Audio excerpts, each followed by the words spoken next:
Muy buenos días, amados hermanos. Abran sus Biblias, por favor, en Santiago, capítulo 2, versículo 13. En esta mañana continuamos con este texto, desarrollando nuestro estudio del Evangelio, un culto hecho vida. La gracia de Cristo nos llena de obras, y nos llena de obras correctas, bajo el propósito y el encargo adecuado que es vivir para la gloria de Dios. Santiago ha sido acusado por muchos biblistas de ser un libro fácil e incluso práctico, y tan práctico que muchos dicen que no tiene el peso o la solidez como para hacer una carta canónica. Recuerden que un gran teólogo lo llamó la carta de paja, que dijo que si se ponía en la hoguera, pues eso ardía como arbusto y se quemaba y que no quedaba nada, que no tenía el peso de Romanos o de Gálatas o de Corintios o de Filipenses, y que era como una carta simplemente de ideas prácticas y no sólidas, no fuertes, no bien fundamentadas. Nosotros que estamos estudiando la carta a Santiago ya tenemos otra opinión. Si nos encontráramos con ese teólogo, le diríamos: ¿usted por qué dijo eso? Para mí esta carta tiene músculo, tiene peso, tiene fuerza, tiene razón. Y no es cierto que Santiago solo hable de cosas prácticas como obras. Santiago hace mucho énfasis en la ley. Recordemos que Santiago tuvo básicamente tres fuentes en las cuales se inspiró para construir su sermón. Las tres fuentes de consulta fue la ley, los proverbios y el sermón del Señor Jesucristo, sermón del monte o las enseñanzas de Jesús. Entonces imagínense todas las fuentes que consultó Santiago antes de preparar el sermón. La ley del Antiguo Testamento, que era la Torá, los 5 libros. Luego consultó toda la literatura proverbial, especialmente los proverbios, y consultó todas las enseñanzas de Jesús. Entonces sí tuvo peso la carta. Y cuando uno va avanzando se da cuenta que Santiago lo que logra hacer es una construcción magistral para unir la ley y la gracia, y para unir las obras y las convicciones, y para unir lo que uno conoce y lo que uno vive. Y esa destreza con la cual Santiago nos presenta esta carta es maravillosa, porque hay muchas cartas que hacen énfasis en el conocimiento, y el conocimiento es muy, pero muy bueno, muy necesario. La doctrina es importante, el estudio, tener claros los conceptos, tener clara la doctrina, la teología es muy importante. Pero si eso no se lleva a la práctica, no nos sirve. Nos sirve como teoría, pero no nos sirve como ejemplo, como práctica. Y Santiago, lejos de enfatizar la práctica, lo que nos dice es: lo que usted sabe, aplíquelo. Lo que usted conoce, póngalo en práctica. Lo que usted va aprendiendo, sea poco o mucho, póngalo en acción para que se vea y no simplemente usted esté lleno de conocimiento. Santiago hace unas denuncias muy fuertes que eran bien aplicables y pertinentes para la audiencia que él recibió o a la cual atendió, porque esa audiencia prácticamente era judía. Y los judíos eran muy hábiles en el conocimiento, nos ganaban a todos nosotros, porque eran muy expertos, entrenados desde niños en el conocimiento de la ley. Recuerden que la tradición hebrea era tan estricta que los niños o los jovencitos a edad temprana tenían conocimiento muy avanzado de la ley, que nosotros no lo tenemos. Era mucho el conocimiento, ellos sabían las fórmulas, sabían los lugares, tenían la explicación, pero muchos de ellos se habían alejado de la práctica. Y Jesús denunció eso. Recuerden que los fariseos eran los más doctos en la ley. Los principales maestros de la ley eran de dos escuelas, que eran los saduceos y los fariseos. Eran las dos escuelas predominantes en el templo. Y había serias discusiones, pero los más elocuentes en las discusiones y los más vesados o avesados en el conocimiento eran los fariseos. Eran estrictos, meticulosos, pero la pregunta es: ¿y de qué les servía eso? Si muchas veces no ponían en práctica ni siquiera cosas sencillas. Santiago va contra todo eso para decirnos: el conocimiento es bueno, pero el conocimiento es bueno cuando se lleva a la práctica. El conocimiento es bueno cuando ese conocimiento se transforma en virtud, es decir, en cosas que evidencian el crecimiento. Santiago capítulo 2, versículo 13 dice, porque juicio sin misericordia se hará con aquel que no hiciere misericordia, y la misericordia triunfa sobre el juicio. Aquí nos va a presentar unas verdades que son muy importantes y que son una síntesis del Evangelio, del hecho del Evangelio. Recordemos que el ejemplo que tiene como punto de partida Santiago para estas enseñanzas es el ejemplo de dos personas que entran a una congregación. No sabemos si ese ejemplo fue de la vida real o fue un ejemplo como una ilustración para él decir, bueno, supongamos que entran dos y miramos con agrado a uno y con desagrado al otro. Si fue de la vida real, probablemente, aunque no fue muy común que en esa época hubiera personas ricas o amos poderosos yendo a la iglesia, porque la iglesia estaba siendo perseguida, pero posiblemente sí, puede haber sucedido. De todas maneras, el ejemplo nos sirve para hablar de un juicio. Santiago establece un juicio de valor diciendo cómo los hermanos actúan cuando ven a uno bien vestido y a otro mal vestido. Y sobre ese ejemplo, que es un ejemplo muy básico, muy elemental, sigue construyendo su argumento para decir todos somos pecadores. Y pecamos de diversas maneras. Sí, hay pecados que son públicos y que son muy escandalosos, que son muy perjudiciales, pero hay pecados que son privados, que no son escandalosos públicamente, pero que también son pecados y que hacen mucho daño y que son ofensivos a los ojos de Dios. Nosotros, como somos visuales y somos fariseos, nosotros nos preocupamos por lo que se ve mucho, ¿cierto? Y cortamos las ramas. ¿Se acuerdan el ejemplo del que corta el fruto del pecado, pero no corta la raíz del pecado? Como la raíz no se ve, entonces uno corta el fruto. Nosotros nos preocupamos mucho por los pecados escandalosos, pero Santiago está diciendo, sí, eso es cierto, y hay que cuidarnos de no cometer esos pecados, pero ¿qué tal de otros pecados que no son tan escandalosos y que todos tenemos? Y menciona algunos pecados como juicios de valor inapropiados, como una admiración por uno y un desprecio por otro. Eso no se ve. Como honrar a alguien y deshonrar a otro, o admirar a alguien y despreciar a otro. Y otra cantidad de pecados como malicia, lujuria, malos pensamientos, malas acciones, rencor, venganza, odio, que eso no se ve, pero que está en el fondo de nuestro corazón. Y que todos luchamos con esos pecados: codicia, malas acciones, malas reacciones, y ninguno pudiera decir que no tiene esos pecados. Entonces aquí nos va a decir que así como los hermanos en la iglesia hicieron un juicio sobre el ejemplo que él puso, Dios también va a hacer un juicio sobre nuestros pecados. Y ese tema lo va a usar Santiago para mostrarnos que hay un juicio y que tenemos que presentarnos ante el juicio. Que hay dos maneras para nosotros poder, o una manera mejor, para poder ser libres del juicio, y es cumplir la ley. Si cumpliésemos la ley a cabalidad, no hay juicio para nosotros, porque estamos óptimos cumpliendo la ley. Pero Santiago va a decir, pero es que todos somos pecadores. Y como pecamos, cuando nos enfrentemos al juicio, no tenemos absolución, sino condenación. Entonces, lo primero que Santiago nos va a decir aquí en esta primera parte es: todos hemos pecado. Y hay pruebas. Recuerden que cuando se hace un juicio, una de las formas para poder sindicar o imputar a una persona de un cargo es con pruebas. No se puede hacer una imputación si no hay pruebas. No se puede hacer una sindicación de alguien sobre un delito si no se tienen pruebas. Incluso a veces se hacen denuncias, pero si no hay pruebas, esas denuncias no prevalecen.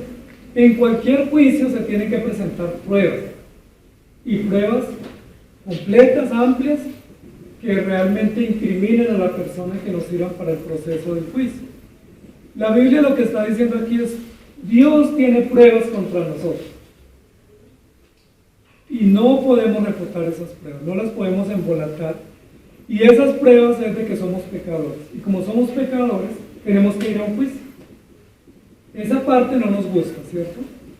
Porque a todos nos da temor solamente pensar en un juicio y en un juez. Pero hay pruebas. Para nosotros las pruebas de pronto son livianas. Pues podemos argumentar que no son válidas, que no era esa nuestra intención, que nosotros no teníamos ese propósito de cometer eso. Sin embargo, tenemos pruebas. Y como tenemos pruebas, las pruebas prevalecen. Ninguno puede, dice Santiago, puede decir que no ha pecado.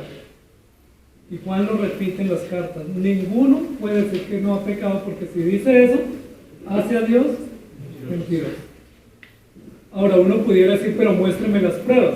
¿Y en manos de quién están las pruebas de nuestras faltas? Si las tuviera otra persona, pues uno pues busca en el documento, lo elimina, va de noche y saca el expediente, quema la oficina donde está el expediente, la notaría, el juzgado, donde sea, pero se evitan las pruebas. Y ustedes saben que eso ha sucedido. Y cuando hay personas que tienen juicios y hay pruebas contra ellos, pues queman los expedientes o compran al juez o, bueno, alguna cosa hacen y se libran de un juicio. Pero aquí estamos en serios problemas porque vamos a ir a juicio y hay pruebas. Y esas pruebas no están en nuestro poder. Y esas pruebas son muy fuertes, que nos acreditan como culpables o como transgresores de la ley, como violadores de la ley, y no tenemos escapatoria. Y eso es lo que ha venido diciendo Santiago en los versículos anteriores. Recuerden lo que dijo aquí en el versículo 8: si en verdad cumplís la ley real. Y luego dice aquí en el número 9: pero si hacéis acepción de personas, cometéis pecado y quedáis convictos por la ley como transgresores. Solo hacer acepción. Mire que no cometimos otro pecado más grave. Uno diría, pero yo no asesiné, no hice nada, solo me pareció mejor uno que otro. Y solo me siento más en agrado con alguien que con otro. Y me siento cómodo con alguien y con otro no me gusta.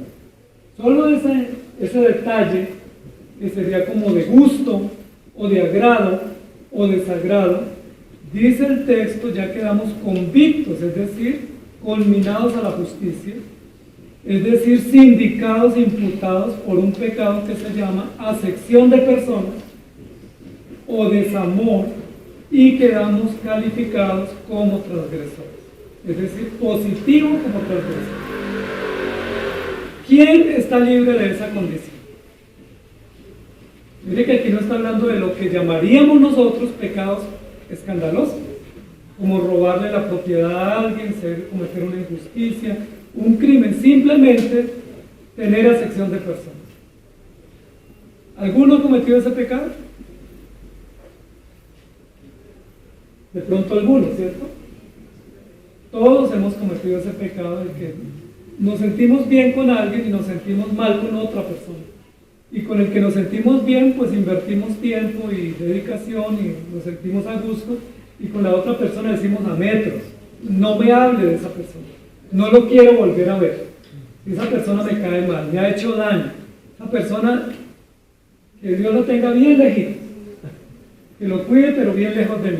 Y ese es un pecado de acepción de personas. No es un pecado de acción, donde hayamos cometido algo contra esa persona, pero es un pecado donde hemos transgredido la ley por motivación y por intención, no por acción. Pero la motivación, la intención y la reacción, Dios la castiga. No hemos hecho nada. Para la justicia ordinaria no tenemos pruebas, no tiene pruebas contra nosotros, pero Dios dice: pero tú pensaste, pero tú sentiste, pero tú querías, y ahí ya quedamos convictos, es decir, imputados como transgresores. Es importante porque aquí lo que está diciendo la Escritura es: hay pruebas. ¿Recuerdan cuando Adán y Eva pecaron? Aparentemente no habían pruebas. Pero en ese juicio que se hace en Génesis 3, ¿qué pruebas Dios tenía? Para ellos dirían: bueno, pero pues uno se come una fruta y se limpia, ¿cierto? Se cepilla y nadie se da cuenta. Pero el Señor le dice, ¿qué hiciste? ¿Has hecho lo que te dije que no? ¿O por qué tienen miedo? ¿Por qué se escondieron? No había razón para que subieran así, pero solo ese sentimiento y solo esa búsqueda de escondite les incriminaba. ¿Qué han hecho? ¿Recuerdan cuando Caín mató a Abel?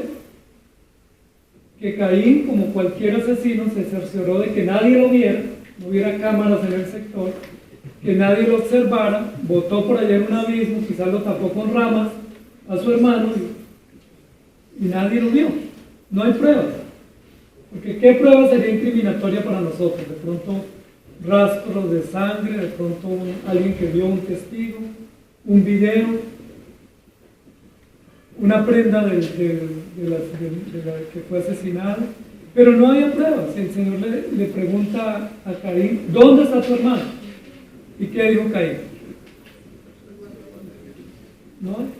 Y cuando el Señor le dice, la sangre de tu hermano Abel clama a mí desde la tierra, ¿qué fue lo que le dijo? Hay pruebas, y yo las tengo y las conozco.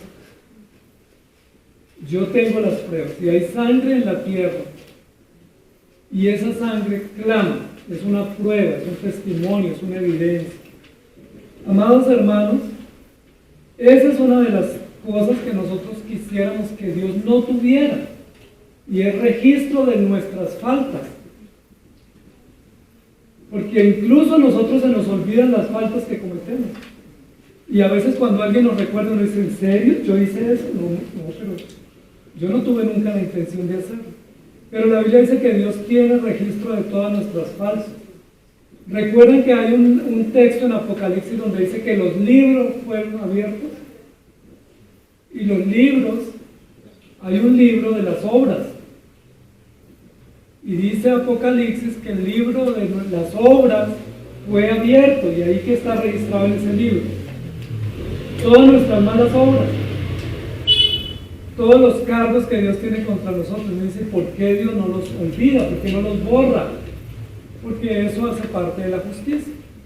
Porque no se puede aplicar justicia sin pruebas. Las pruebas son un elemento importante en los hechos o actos de justicia. Entonces lo que está diciendo aquí Santiago es, las pruebas reinan. Hay una reina aquí en este lugar, y es que hay pruebas contra nosotros. Y que ninguno pudiera decir, demuéstrame que yo he obrado mal. Porque hay pruebas. Y en un juicio las pruebas juegan un papel muy importante. Incluso hay juicios o hay audiencias donde es presentación de pruebas. Y donde se califican las pruebas si tienen valor o no. Y donde esas pruebas se exponen en el juicio y uno queda ya. No hay opción. No solamente me están presentando a un juicio, no solamente me están acusando de algo, sino que me muestran las pruebas. ¿Cómo yo refuto las pruebas? ¿Cómo Caín refuta las pruebas que el Señor le pone y le dice, es que la sangre de tu hermano Abel clama desde la tierra? Y recuerden que ese texto se recita en el Nuevo Testamento.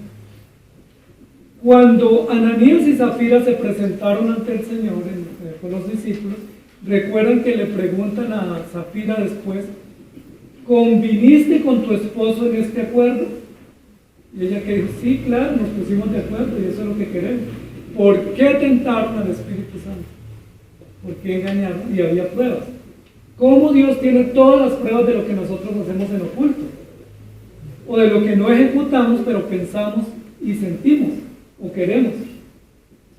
¿Cómo Dios tiene conocimiento de esas pruebas? Porque uno entendería que si uno comete un delito público, pues hay pruebas públicas.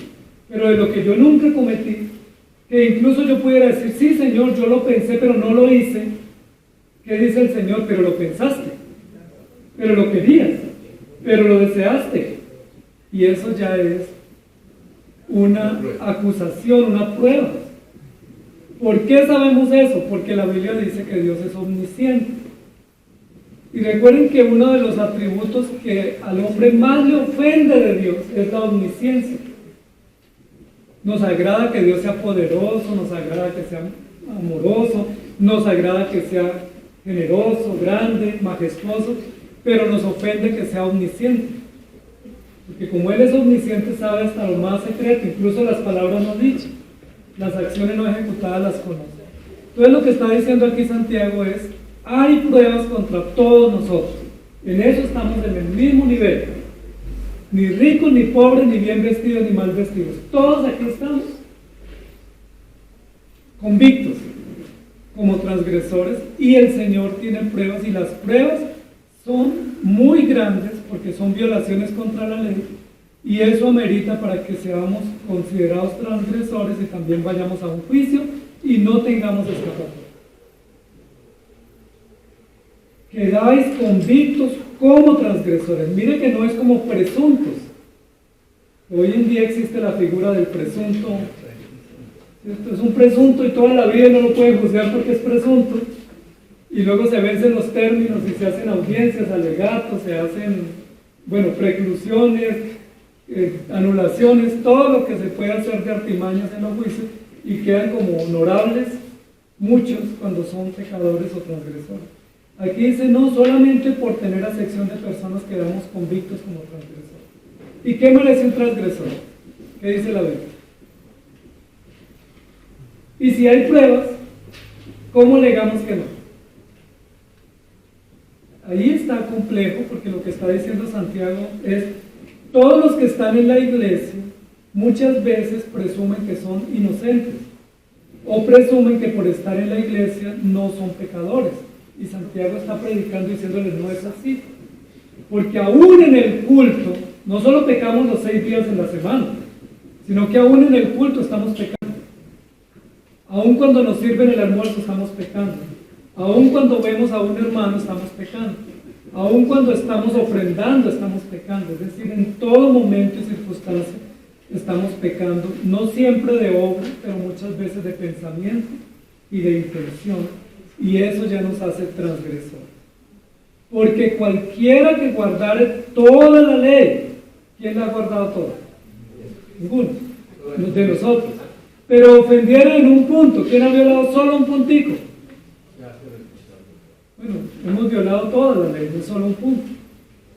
Porque el que dijo no cometerás adulterio también ha dicho no matarás. Ahora bien, si no cometes adulterio pero matas, ya te has hecho transgresor de toda la ley. Pues Santiago nos está diciendo, y dice, pero ¿por qué Santiago le enfatiza a los hermanos que son transgresores? Debería decirles, ustedes antes eran transgresores, ahora ya no. Pero no dice eso, dice, antes eran transgresores sin conocimiento, y ahora son transgresores con conocimiento, lo cual es más grave. Antes eran transgresores destituidos, pero ahora son transgresores redimidos, lo cual tiene un beneficio y también un conocimiento que nos debería llevar a hacer lo que nos aconseja o recomienda el versículo 12, y es, así hablar y así hacéis, como los que habéis de ser juzgados por la ley de la libertad. Entonces lo que está diciendo Santiago, y lo va a concluir en este texto, es, si usted sabe que es pecador, pues no se justifique. Si usted sabe que esos pecados le van a llevar a juicio, entonces prepárese y organice su vida, arrepiéntase y pida misericordia, porque si no usted va a tener que presentarse al juicio, al juez, y no va a tener escapatoria. Y luego continúa diciendo, porque hay pruebas. Hay pruebas. Y Dios tiene el registro de todas nuestras pruebas contra Él. Y no podemos justificarnos. Yo no pudiera decir, no, yo le explico lo que yo hice. Yo le explico lo que yo quería hacer. Si yo le explico, yo me voy a hacer entender. O en un juicio, ustedes han seguido audiencias de juicios y a veces la defensa dice, no, es que cuando se sepa esta información, pues se cambia la balanza o se invierte el pensamiento que se tiene sobre esto. Pero aquí no hay escapatoria. No hay escapatoria porque hay pruebas. Romanos 12:19 dice, no os venguéis vosotros mismos, amados míos, sino dejad lugar a la ira de Dios, porque escrito está, mía es la venganza, yo pagaré, dice el Señor. Mire que ese es un pecado oculto que muchas veces tenemos, la venganza. ¿Sí lo tenemos? Y uno dice, no, yo soy incapaz de hacerle algo a una persona, pero yo solo estoy esperando porque no le puede ir bien, porque me ha tratado mal. Y cuando sabemos algo decimos, yo sabía que eso y me alegra porque se lo merece. Es decir, yo no lo hice, pero me alegra que le haya pasado.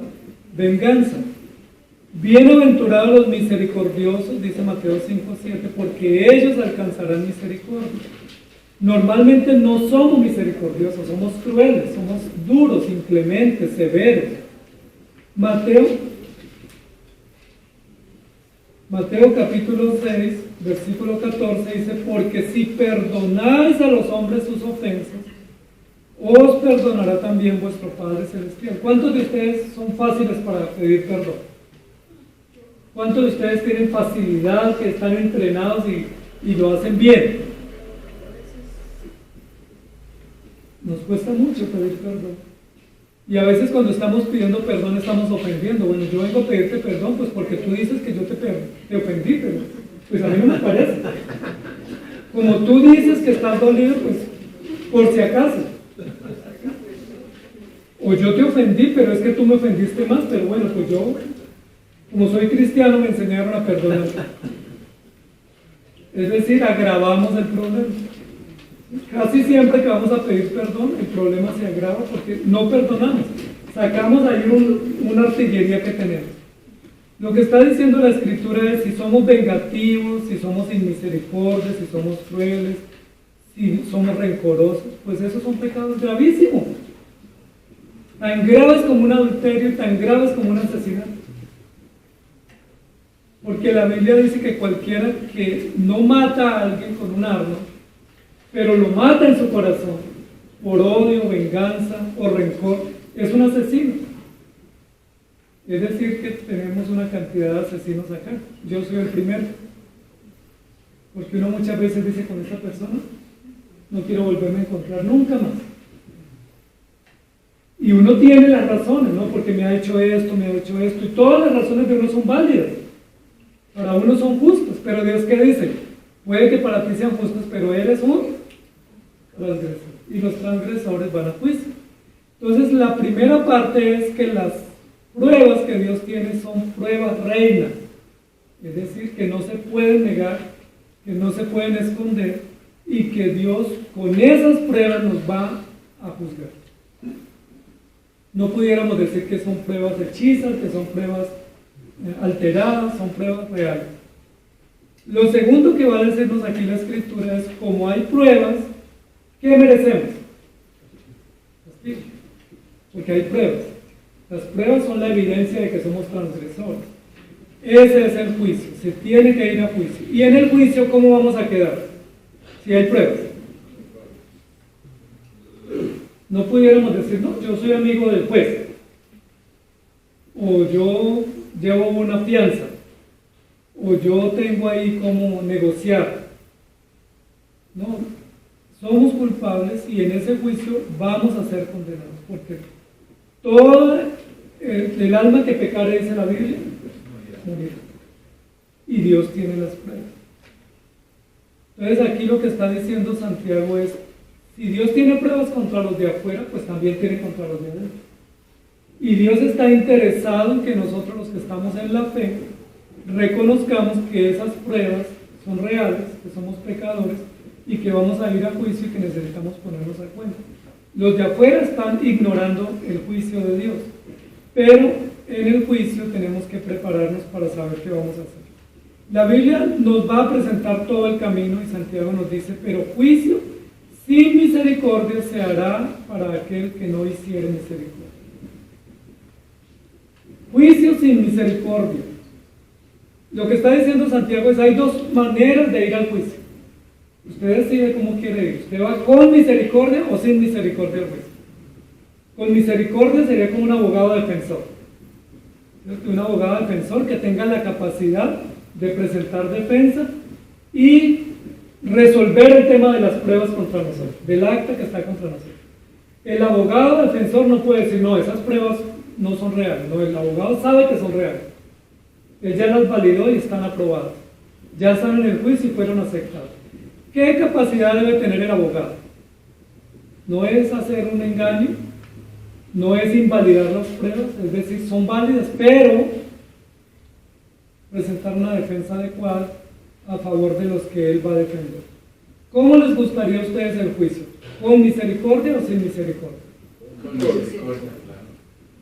¿Qué es la misericordia? La misericordia es la virtud de poder cubrir o de poder responder o resolver el tema de las pruebas y el tema de la sentencia.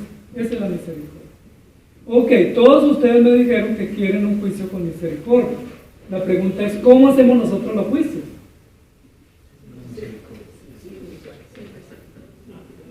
Interesante, ¿no?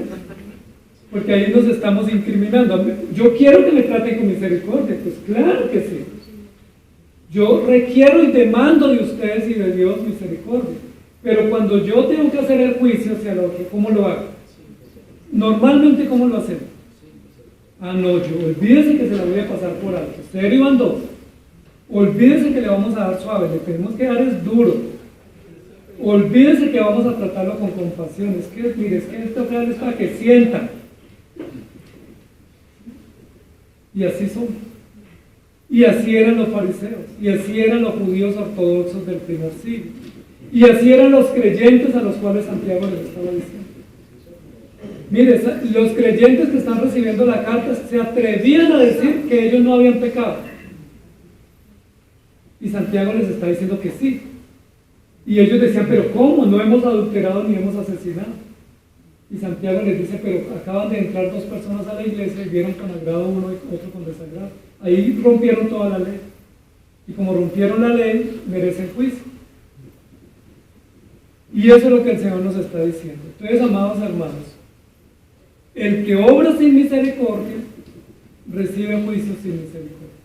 ¿Por qué? Porque él no ha entendido la misericordia. No sé si recuerdan la parábola de los dos deudores. Es una parábola interesante. Porque dice la Biblia que había un hombre que tenía una deuda con su amo, pero era impagable, y le suplicó a su amo que le perdonara la deuda, y el amo le dijo, listo, te la perdono. Imagínense uno toda una hipoteca que se la perdona. Sí, una deuda gigante, y me diga, no, pues ya no debo 500 millones, ya no debo nada. Me la perdonaron, y luego sale y encuentra a otro compañero que le debía un mínimo valor. Y dice que lo cogió y lo ahogaba y le decía, págame lo que me debe. ¿Se va a robar mi plata? Y la pregunta es, ¿por qué actuó sin misericordia si él había recibido misericordia? Si a él se le perdonó una deuda impagable, ¿por qué él no le perdona al otro criado una deuda pequeña?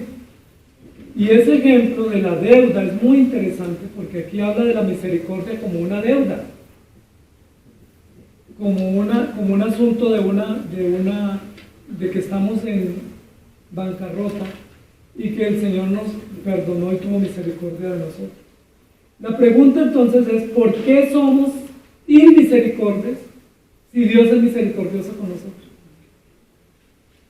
Y es una pregunta complicada para resolver. Cuando usted peque, ¿qué hace el Señor por usted? Cuando usted está desanimado, cuando usted tiene dudas, cuando usted está en tentación, ¿qué hace el Señor? ¿Cómo te trata? ¿Te humilla, te expone, te golpea, te destruye? ¿Cómo te trata? ¿Cómo trató a Pedro cuando Pedro mereciera una expulsión? Pedro debiera haber sido destituido. ¿Y cuál piedra fundamental de la iglesia? Usted ya no es nada. Es un traidor, engañador, un falso. El Señor le dice, apacienta mis ovejas. ¿Qué hubiéramos hecho nosotros con la mujer samaritana? 5 maridos había tenido y el que tenía no era. Pero dice la Biblia que ya todos los hombres de la ciudad no solo creían por lo que ella les decía, sino porque habían escuchado a Jesús, es decir, por una misionera. ¿Qué hubiéramos hecho nosotros con el hijo pródigo que regresó a la casa? ¿Hubiéramos matado al becerro gordo? ¿Cómo hubiéramos actuado? Pensemos, porque la historia es muy hermosa y nos agrada cuando nos vemos reflejados nosotros, pero cuando vemos reflejado al hermano y nos toca a nosotros hacer el juicio, no estamos pensando en matar el becerro gordo y en hacerle un banquete y darle la bienvenida. ¿Qué hubiéramos hecho nosotros si nos trae la mujer adúltera? ¿Recuerdan lo que Jesús hizo? Ni yo te condeno, vete y no peques más. ¿O qué hubiéramos hecho ante el ruego de la mujer sirofenicia? ¿Qué le hubiéramos dicho? Miserable, extranjera, usted es una destituida, por acá no venga a pedir que estamos en la casa tranquila. O sea, ¿qué hubiéramos hecho? ¿Por qué nosotros, y es la pregunta que Santiago plantea, ¿por qué nosotros hacemos juicios sin misericordia? Es decir, con la precisión y el aplomo de la ley, pero sin la virtud de la misericordia. Y la pregunta ¿es que no hemos recibido misericordia? ¿Es que a nosotros no se nos ha perdonado nada? ¿Es que de nosotros no ha tenido el Señor compasión? Y la respuesta no, yo sí he recibido compasión. Y no solo una vez, no, toda mi vida he sido lleno de compasión y de bondad. ¿Cuántas faltas hemos cometido desde que creímos? ¿Algunita por ahí? ¿Recuerdan? ¿Qué ha hecho el Señor? Nos mandó carta de despido, destitución, excomunión. ¿Qué hizo el Señor? A veces nos dijo, sigue predicando. O no te desanimes, yo estoy contigo. O levántate, largo camino te resta. Que todos esos son actos de misericordia. Jeremías estaba a punto de renunciar y luego le dice el Señor, no, sigue. Yo te puse como muro, como columna. Y Jeremías siguió y así sucesivamente. Si hubiese sido por justicia, la justicia recta, implacable y veraz, ¿alguno de los discípulos pasó la prueba después de 3 años? Si el periodo de prueba eran 3 años y se hacía la elección de los que quedaban, ¿cuántos hubieran quedado? De pronto Judas, ¿no? Porque era el mejor administrador y era el más cercano y era el que no daba mucho problema.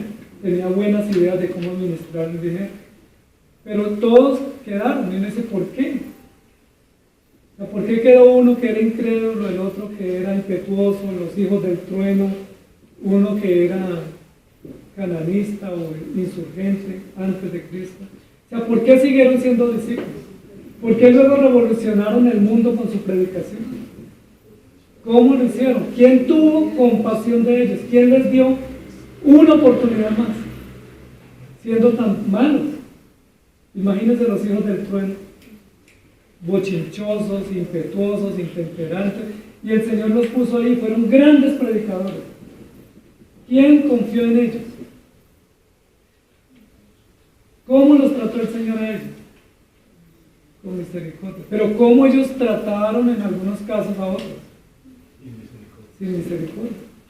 Y ahí uno ve un desajuste, amados hermanos, y ese es el desajuste que el texto nos quiere transmitir a nosotros, que es un problema que tenemos.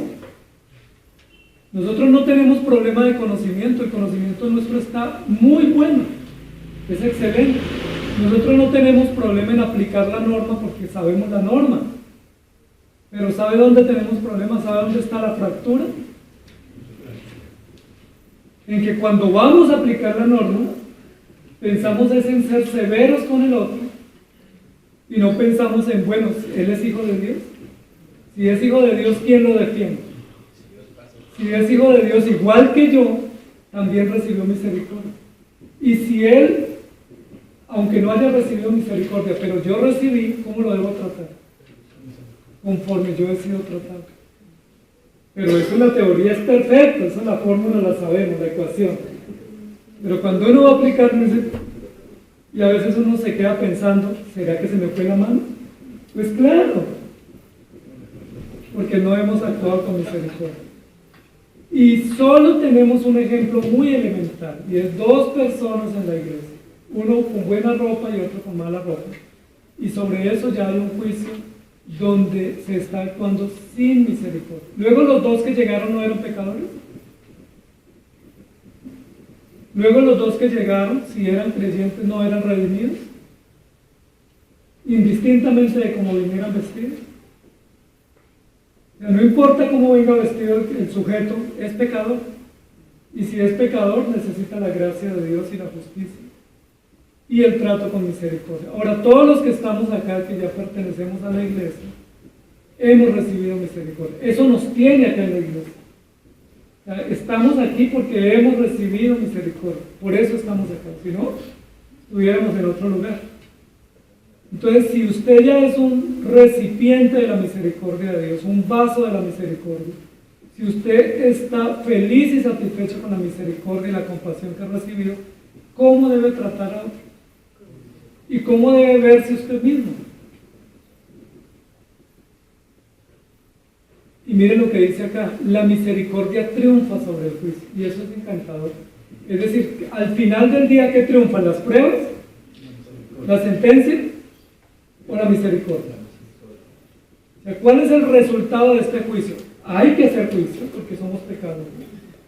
Tiene que haber reconvención y exhortación y juicio y sentencia, pero los que han recibido misericordia ven el triunfo de la misericordia. ¿Por qué la misericordia triunfa? Recuerden que tenemos tres cosas: el pecado, los hechos pecaminosos, el juicio o la justicia y la misericordia. Tenemos tres componentes en el texto. Las pruebas son hechos, son evidencias de que hemos transgredido la ley. Son vergonzosas y son culpables y muestran nuestra perversión y condición.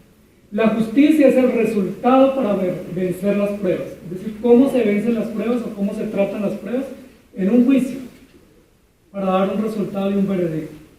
Pero ese juicio, si no tiene misericordia, pues no hay triunfo.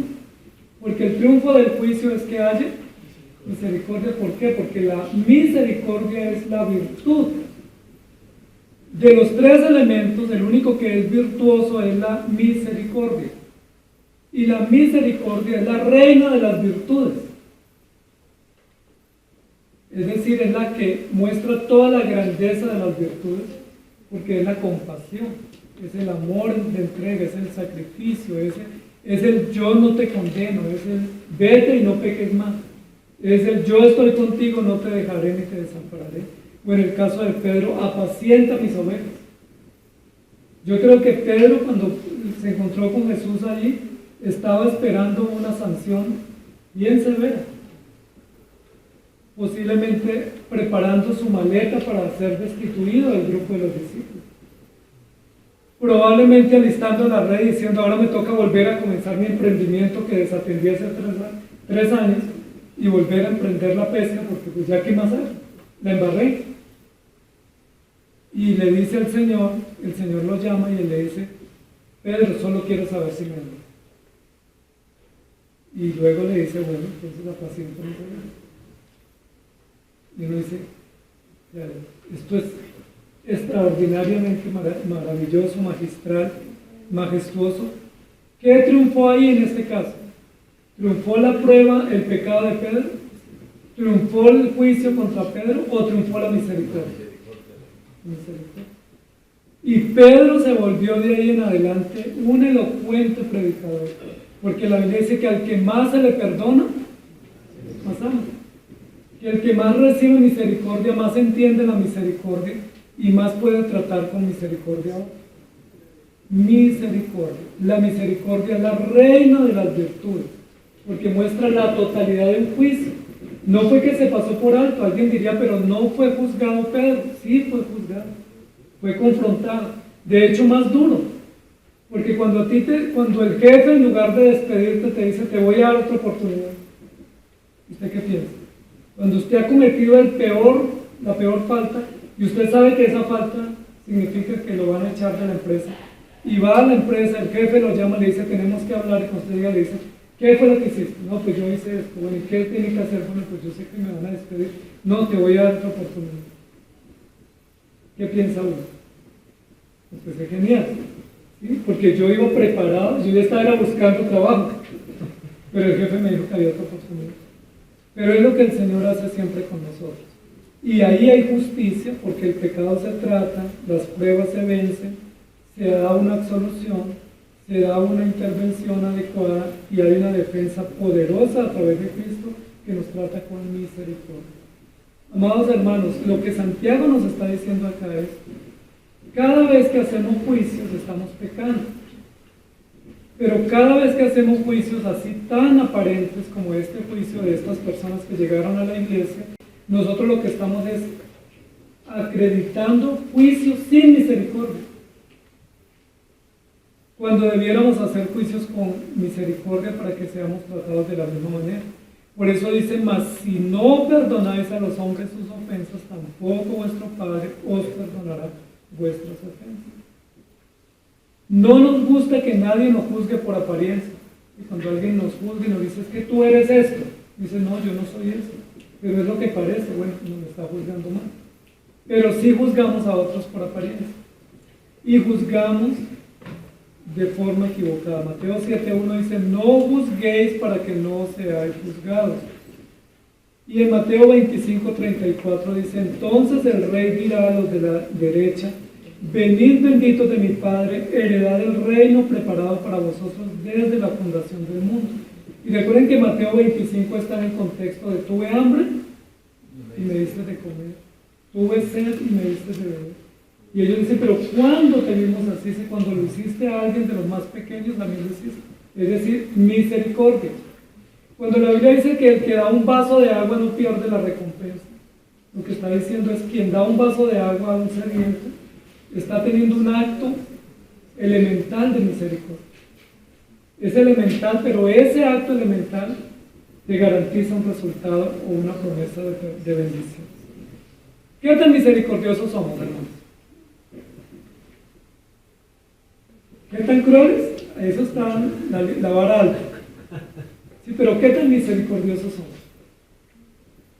Recuerden cuando le contaron al rey David una historia terrible de un hombre cruel, indolente, que fue y le robó una corderita a un hombre que solo tenía uno. ¿Recuerden qué dijo David? Ese sinvergüenza, descarado, infame, tiene que pagar 4 veces como mínimo. Y eso somos nosotros. ¿O no? Eso somos nosotros. A nosotros nos dice, mire que está sucediendo este problema, y dice, ¿cómo le parece increíble? Y lo que aparentaba, ¿no? Pero no decimos, yo quiero hablar con esa persona, yo quiero orar por él, yo quiero ponerme al servicio de ellos, yo quisiera aportar solución a ese problema. Inmediatamente tenemos una fórmula como David, 4 veces que le caiga el peso de la ley. Si una señora le cuenta a otra señora, mire que mi esposo lo he visto como extraño, lo he visto como distinto, no sé, ahora se va bien afeitado y perfumado, y llega como más tarde y no me contesta el teléfono, la otra no dice, bueno, pues oremos, procuremos buscar ayuda, si no, ese debe estar con otro. No se deje, póngale la cámara o póngale espía. ¿Por qué no somos misericordiosos si hemos recibido misericordia? Y ese es el llamado hoy. El llamado hoy, más que reconocer nuestros pecados, es pedirle al Señor que nos ayude a crecer en esa virtud de la compasión. ¿Y cómo hacemos para crecer en la virtud de la compasión o de la misericordia? Valorando el sacrificio de Dios. Que yo, debiendo estar muerto y condenado, tengo vida y perdón. Y eso no lo hice yo, lo hizo el Señor. Segundo, dice la Biblia, considerándote a ti mismo. No sea que tú mañana estés en ese plan. Estos días hablaba con un hermano que me decía, mire pastor, yo nunca me imaginé estar en ese plan. Yo siempre me creía fuerte. Y yo siempre creía que no tenía fragilidad en esa área. Y yo sacaba pecho y decía, no, yo por ahí no pasa. En ese problema nunca me verán. Y ahora está en el fondo, Dice, ¿por qué me pasó? Porque nos pasa. Pedro estaba segurísimo que no iba a negar a Jesús. Y pues siendo uno de los discípulos, ¿qué iba uno a imaginar que Pedro iba a negar? Y Jesús le dijo, antes que el gallo cante 2 veces, tú me negarás. Es decir, Pedro dijo, Señor, se lo juro que no. Le aseguro que no, porque yo estoy con todo contigo. ¿Y qué pasó a los días siguientes? Hoy dice que piensa estar firme, mire que no cae. Y yo puedo ser fuerte en unas áreas, pero en esas que soy fuerte, posiblemente no peco, pero peco en otras. O es probable que en esas que me creo fuerte hoy, mañana, esté débil.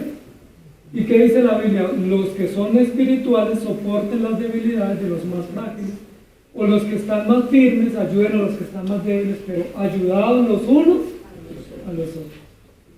Edificados los unos a los otros. ¿Y cómo nos edificamos? ¿Con juicios implacables?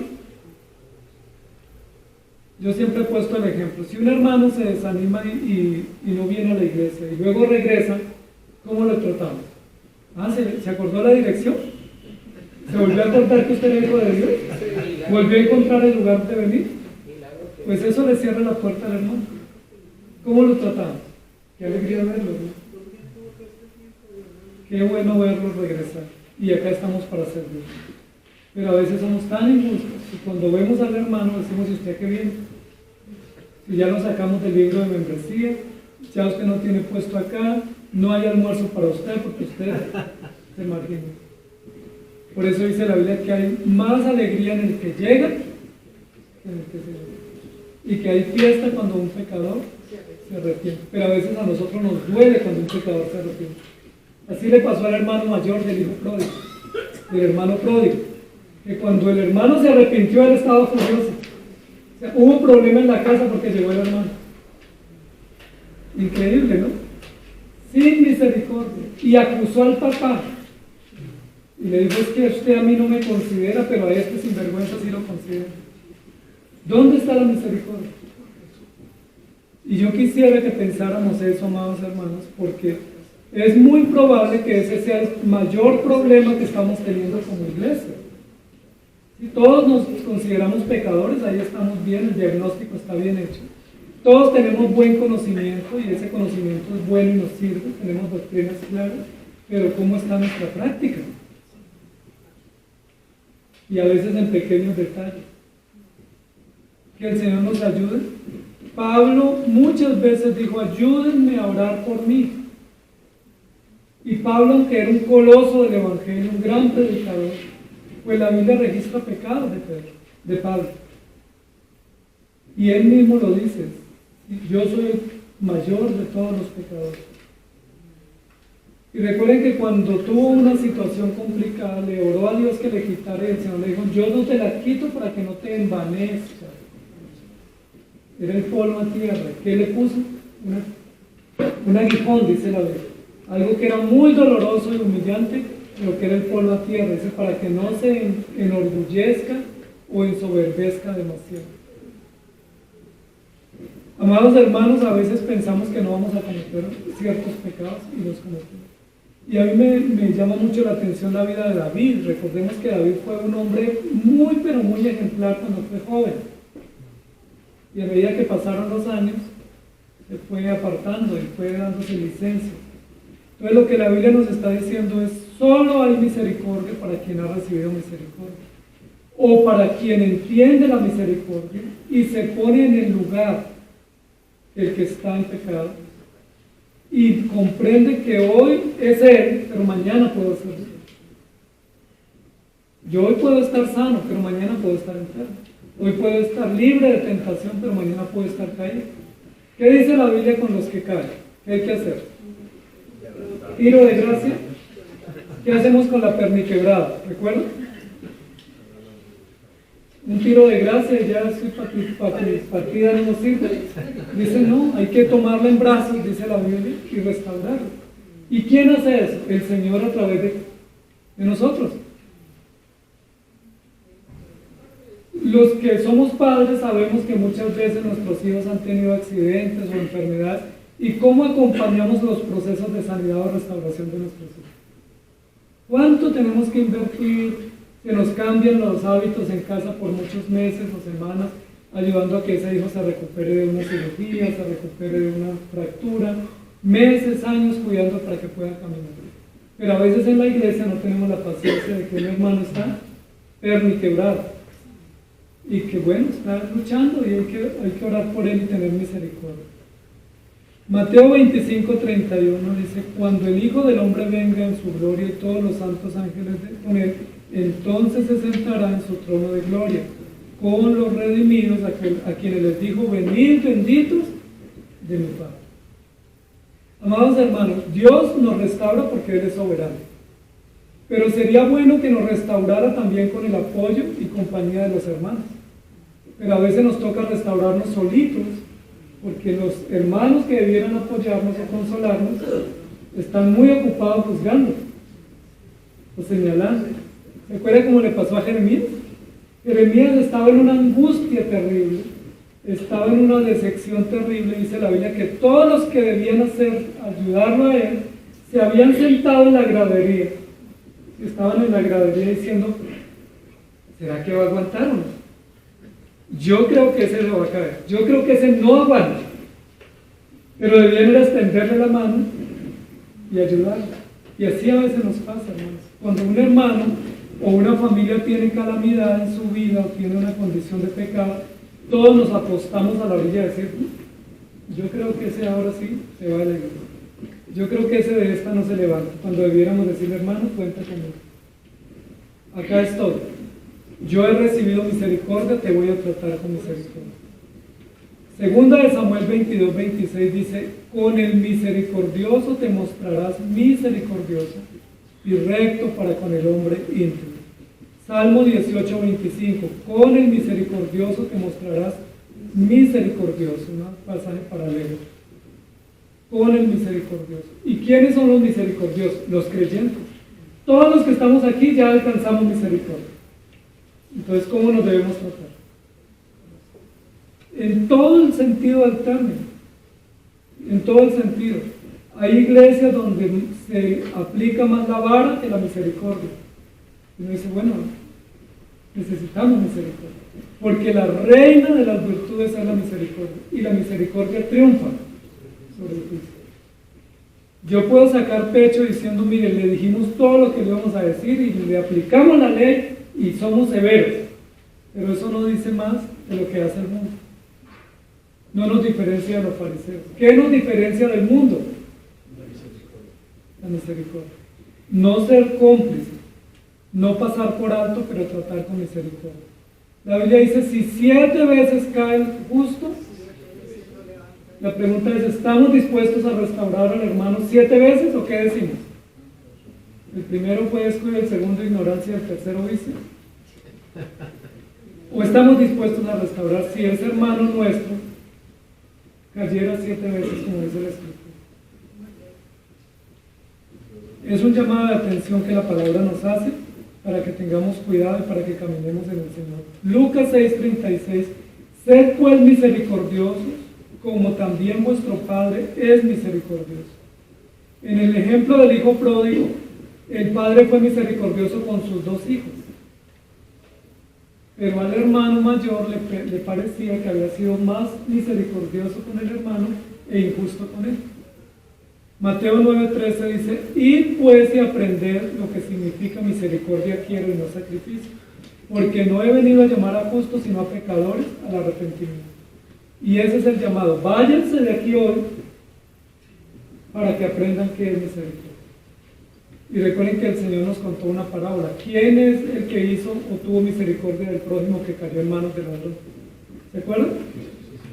Pues uno diría el maestro de la ley. Era el que más sabía, pero pasó de largo, indiferente. O el diácono, porque los diáconos están entrenados para servir y ver las necesidades y apoyar, pero también pasó de largo. ¿Quién fue el que tuvo misericordia del que estaba en el piso? Un hombre despreciable, samaritano, que no estaba en el templo, que no estaba referenciado como uno de los ortodoxos conocedores de la doctrina. Y a veces nosotros tenemos tanto conocimiento y nos sirve para poco. Y hay personas con poco conocimiento que hacen mucho. ¿Se acuerdan la viuda? La viuda pobre a la casa donde fue Elías y Eliseo tenía un poco de harina y un poco de aceite. Y me dice, ¿qué es eso? ¿Para qué sirve? Pero sirvió tanto. ¿Cómo alimentó Jesús a los 5,000? Recuerden que nadie tenía nada para aportar, pero hubo un muchachito que tenía 5 panes y 2 pececillos. No tenía conocimiento, pero tenía generosidad, tenía disposición. No estamos diciendo que el conocimiento sea malo, pero a veces tanto conocimiento nos hace más pecadores, más soberbios, más altivos y menos humildes. Aprender lo que significa misericordia fiel. Mire que no dice la Biblia, quiero juicio, sino quiero misericordia. Y esa es la clave, esa es la esencia, esa es la médula de la fe nuestra. La iglesia se sostiene porque hay misericordia. Si no hay misericordia, pues esto es un tribunal. Y en un tribunal yo no quiero estar. Y yo creo que ustedes tampoco. Pero ¿por qué estamos en la iglesia? Porque hemos alcanzado perdón. Y como hemos sido perdonados, debemos ser compasivos y perdonar a los que nos ofenden, o a los que ofendemos también, o a los que no nos ofenden, pero que han ofendido a Dios. Vayan y aprendan lo que significa misericordia. ¿Qué les dijo Jesús a los discípulos? Todavía no han aprendido. ¿Cuándo aprendieron los discípulos misericordia? ¿Cuando estaban con Jesús o después? Después. ¿Se acuerdan que después de la resurrección todos habían vuelto a tomar las redes y estaban remendándolas y queriendo pescar? ¿Y qué les dijo el Señor? ¿Quieren pescar? Los voy a hacer pescadores. Vayan y prediquen. Y ahí entendieron misericordia. Porque antes no habían entendido. Que el Señor nos ayude. Señor, gracias por tu palabra. Gracias por la bondad, la compasión, la entrega con la cual nos has tratado.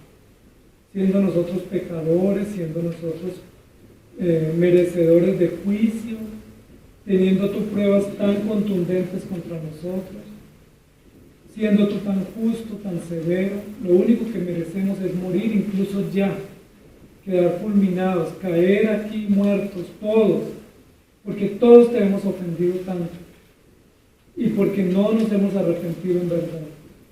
Pero si no morimos ya, y si somos preservados, no es porque tú seas injusto, sino porque eres misericordioso, porque nos has perdonado a través de Cristo, porque nos has dado vida y esperanza a través de Cristo. Y te pedimos perdón porque muchas veces, siendo nosotros recipientes de tu misericordia, somos agentes de juicio contra otros, y nos levantamos como jueces y no como portadores de tu misericordia. Señalamos en lugar de abrazar, acusamos en lugar de levantar. Somos inclementes y somos jueces severos como si tuviéramos esa función, cuando la única función que tenemos es de pregonar la misericordia y de restaurar a muchos a través de la misericordia. Incluso muchas personas en las iglesias han sido seriamente lastimadas porque ha habido tratos crueles, duros, injustos y no acordes a tu palabra. Te pedimos que a nosotros como iglesia nos ayudes a ser una iglesia que tiene buen conocimiento, pero que ese conocimiento nos haga más compasivos, más bondadosos y más misericordiosos en los tratos entre nosotros y en la forma como vivimos para honrarte a ti, Señor. Ayúdanos, Señor, porque tú no nos constituiste jueces, nos constituiste hermanos, hijos, herederos y portadores del mensaje de la gracia. Ayúdanos a extender los brazos para ayudar. Ayúdanos a tener la disposición de levantar. Ayúdanos a tener la disposición de perdonar cosas que son muy difíciles e imposibles para nosotros, pero que a través del Evangelio podemos ver la falta del hermano, ser justos al ver la falta, pero ver la esperanza. La misericordia es la esperanza. El problema tuyo es muy grave y mereces condenación, pero hay una esperanza mayor. Hay una esperanza gloriosa que se llama Jesucristo. Y aunque la falta es grave, la esperanza es mayor. Aunque el pecado trae condenación, la esperanza es gloriosa y es Jesucristo. Y estamos aquí porque esa esperanza inmarchitable y gloriosa ha irradiado nuestro corazón. Porque nos perdonaste la deuda impagable que nunca nadie podía pagar, pero que tú la pagaste en la cruz. Hemos sido objeto de tu misericordia. Un día tú nos dijiste, yo tampoco te condeno. Un día nos dijiste como a esta mujer, vete y no peques más. Un día nos dijiste, yo estoy contigo, no te dejaré. Y un día nos dijiste, sígueme y te haré útil en mis manos. Gracias. Misericordia, misericordia quiero. Id y aprended misericordia. Y te rogamos que nos enseñes, especialmente cuando vemos nuestras miserias que han sido perdonadas y cuando vemos las miserias de otros, que también ameritarían juicio, pero que merecen mejor la misericordia tuya porque es lo que hemos recibido. Y no podemos dar de lo que no hemos recibido. No podemos compartir de lo que no estamos llenos. Y no podemos predicar de lo que no hemos experimentado. Ayúdanos, Señor. Somos un pueblo lleno de gracia, porque es la gracia la que ha triunfado sobre todas nuestras faltas y es la gracia la que nos sostiene. Ayúdanos a ser una iglesia llena de gracia, no de permisividad, no de complicidad, sino que veamos los pecados en su justo lugar, les demos el tratamiento adecuado, pero restauremos con misericordia para que tengamos esperanza. Te lo pedimos y te lo agradecemos también en Cristo Jesús. Amén. Que el Señor les bendiga, queridos hermanos.